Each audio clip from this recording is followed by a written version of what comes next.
آدم علیہ السلام کی وفات کے تقریباً 1000 سال بعد نوح علیہ السلام تشریف لائے۔ آدم علیہ السلام کے بعد کی نسلیں بہت نیک تھیں، پر تقریباً 1000 سال بعد شیطان نے ان لوگوں کو بہکایا کہ کچھ نیک اور بزرگ لوگوں کو یاد رکھنے کے لیے ان کے بت بنا لو، تو لوگوں نے کچھ بزرگوں کو عزت دینے کے لیے ان کے بت بنا لیے۔ اس وقت تو بتوں کی پوجا نہیں ہوئی، پر کچھ نسلوں بعد کے لوگ آہستہ آہستہ ان بتوں کو پوجنے لگ گئے۔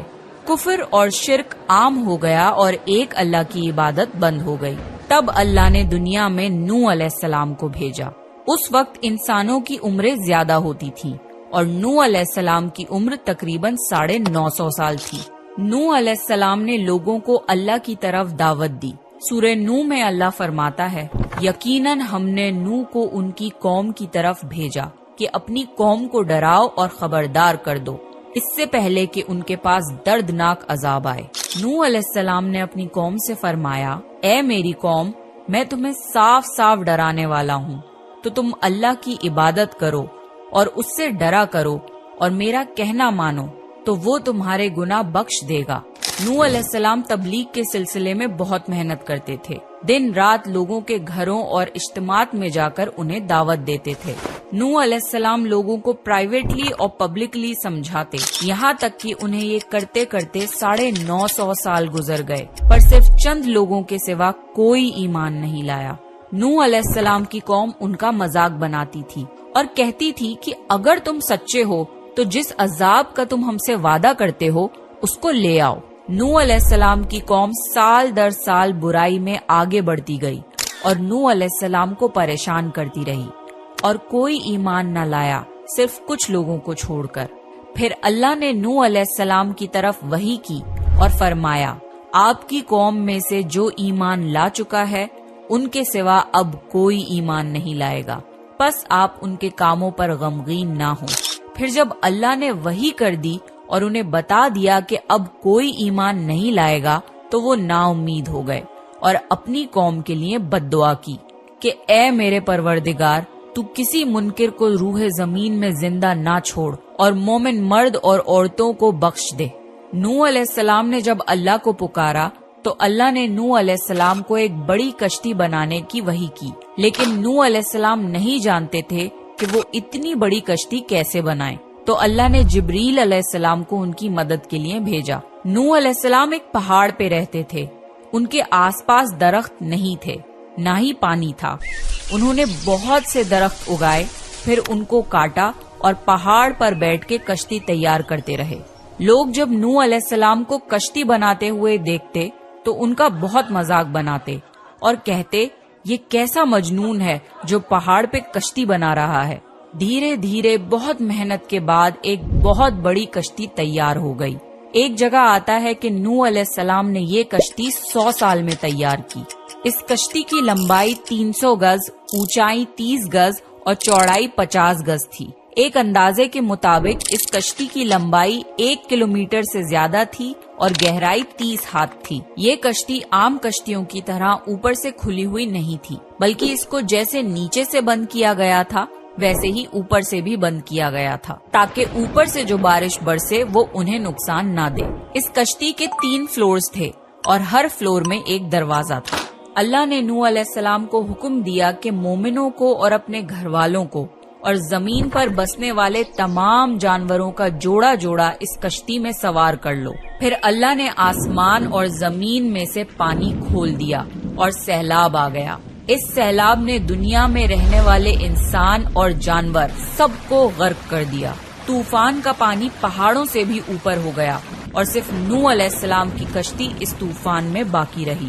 صرف وہی لوگ اور جانور بچے تھے جو کشتی پر سوار تھے۔ اتنے بڑے نبی ہونے کے باوجود نوح علیہ السلام کا بیٹا کشتی پر نہ آیا۔ نوح علیہ السلام نے اسے پکارا کہ میرے بیٹے اس کشتی میں آ جا اور کافروں کا ساتھی نہ بن، لیکن اس نے کہا کہ میں کسی پہاڑ کی چوٹی پر پناہ لے لوں گا جو مجھے اس پانی سے بچائے گی۔ نوح علیہ السلام نے فرمایا کہ آج اللہ کے حکم سے کچھ بچنے والا نہیں، مگر وہ ہی جس پہ اللہ رحم کرے۔ باپ اور بیٹے کے درمیان یہ گفتگو جاری تھی کہ ایک طوفانی موج نے ان کے بیٹے کو غرق کر دیا۔ جب نوح علیہ السلام کے سامنے ان کا بیٹا غرق ہو گیا تو ان کی آنکھوں میں آنسو آ گئے اور وہ پکار اٹھے، اور تو نے مجھ سے وعدہ کیا تھا کہ میرے گھر والوں کو نجات عطا فرمائے گا، اور تو تمام حاکموں میں سے بہتر حاکم ہے، لہٰذا یہ ناممکن ہے کہ تیرا وعدہ پورا نہ ہو۔ اللہ نے فرمایا، اے نوح، وہ تیرے اہل سے نہیں تھا کیونکہ وہ کافر تھا۔ کفر نسب کو ختم کر دیتا ہے۔ اللہ نے نوح علیہ السلام سے فرمایا کہ آپ ہرگز وہ چیز نہ مانگیں جس کا آپ کو علم نہیں۔ نوح علیہ السلام یہ بات سمجھ گئے اور فوراً اللہ سے توبہ کی۔ فرمایا، اے میرے پروردگار، میں تیری ہی پناہ چاہتا ہوں اس بات سے کہ تجھ سے وہ مانگوں جس کا مجھے علم نہیں۔ اگر تو مجھے نہ بخشے گا اور مجھ پر رحم نہ کرے گا تو میں خرابی والوں میں ہو جاؤں گا۔ کشتی نوح علیہ السلام اور ان کے ساتھیوں اور سارے جانوروں کی نسل کو لیے پانی کی تیز لہروں پر بلندی سے چل رہی تھی، مگر زمین پر موجود ہر چیز، انسان، جانور، پرندے غرق ہو چکے تھے۔ ان میں سے کوئی باقی نہیں بچا تھا، اگر کوئی بچا تھا تو وہ تھے کشتی والے۔ نوح علیہ السلام اور ان کے ساتھی 6 مہینے تک اس کشتی میں رہے۔ آخر اللہ کے حکم سے طوفان رک گیا۔ اللہ نے زمین کو حکم دیا کہ وہ پانی نگل جائے۔ زمین نے سارا پانی نگل لیا اور زمین خشک ہو گئی اور کشتی پہاڑ پر جا کر ٹھہر گئی۔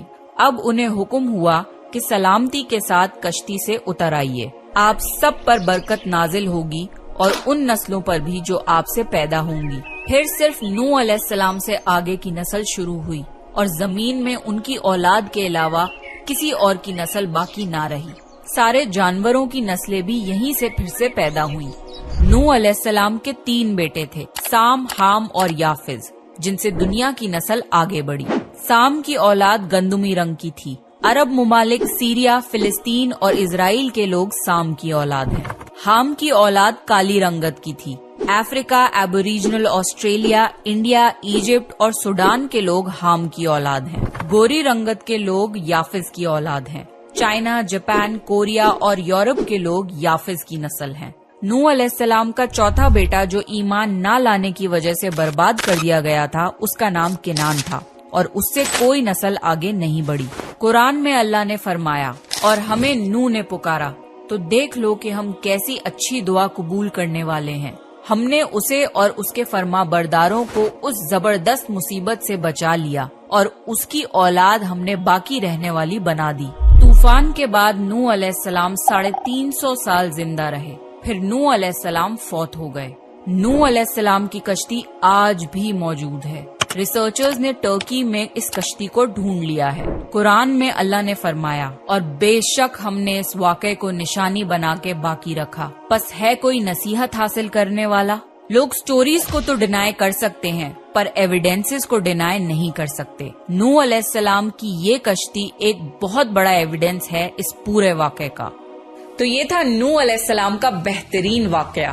نیکسٹ آپ کون سے پروفٹ کی سٹوری سننا چاہتے ہیں پلیز کامنٹ کر کے بتائیے، اور اگر آپ کو پروفٹ سیریز میں انٹرسٹ ہے تو پلیز میرے چینل کو سبسکرائب کر لیجیے۔